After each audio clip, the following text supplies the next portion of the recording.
আমি আমি আমি আমি বিএনপির রাজনীতির সাথে জড়িত। গুম করেছিল, হয়তো ক্রস ফায়ার দেওয়ার জন্য নিয়ে গিয়েছিল। 2013-তে একবার 5 দিনের জন্য আমি গুম হয়েছিলাম, এবং পরে 2015 সনের 23 ফেব্রুয়ারি ঢাকা আন্তর্জাতিক বিমানবন্দর থেকে আমি ব্যাংকক যাওয়ার পথে সাদা পোশাকের পুলিশ আমাকে নিয়ে যায়, এবং আমি 6 মাস ব্লাইন্ড ফোল্ডেড অবস্থায় হাতে হ্যান্ডকাপ সহ আমরা 6 মাস ছিলাম। 6 মাস পর ঠিক 23 আগস্ট 2015 আমাকে ডিবি হেফাজতে গারদে নেওয়া হয়। তার 1দিন পরে আমাকে আদালতে উপস্থাপন করে রিমান্ড আবেদন করে, এবং 2 দফা রিমান্ড শেষে প্রায় 2 বছর ঢাকা কেন্দ্রীয় কারাগারে ছিলাম।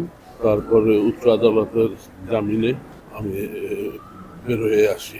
আমাকে ওই সময় 6 মাস টানা অমানসিক নির্যাতন করা হয়েছে। আমাকে দেখেই তো আপনারা বুঝতে পারছেন আমি এখন হাঁটতে পারছি না। আমি একসময় প্রতিদিন 5 মাইল দৌড়াতাম, খেলাধুলা করতাম। এখন আমি অন্যের উপরে ডিপেন্ডেন্ট। আমি ব্যবসা করি, এবং বর্তমানে আমি যুক্তরাজ্যে লন্ডনে থাকি।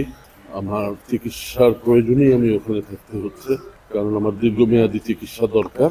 যে আমি বিনা ভোটের প্রধানমন্ত্রী শেখ হাসিনা সহ তার প্রশাসনের উচ্চতর কর্মকর্তা বৃন্দ, যাদের নির্দেশে এই গুম খুনগুলো হতো, আমাকেও তার নির্দেশেই গুম করা হয়েছে, এবং আমি তাকে সহ সংশ্লিষ্ট ব্যক্তিদের বিরুদ্ধেই মামলা করেছি। মামলা করার জন্য আমি কমপ্লেন দিয়ে গেছি। তারপরে বাকিটা আইসিটি। আমি আমার উপরে যারা ঐতিহাসিক নির্যাতন করেছে, যারা আমাকে পঙ্গু বানিয়ে দিয়েছে, আমি তাদের দৃষ্টান্তমূলক শাস্তি দাবি করছি এই আদালতের কাছে। আশা করি আদালত আমাকে সুবিচার দিবে।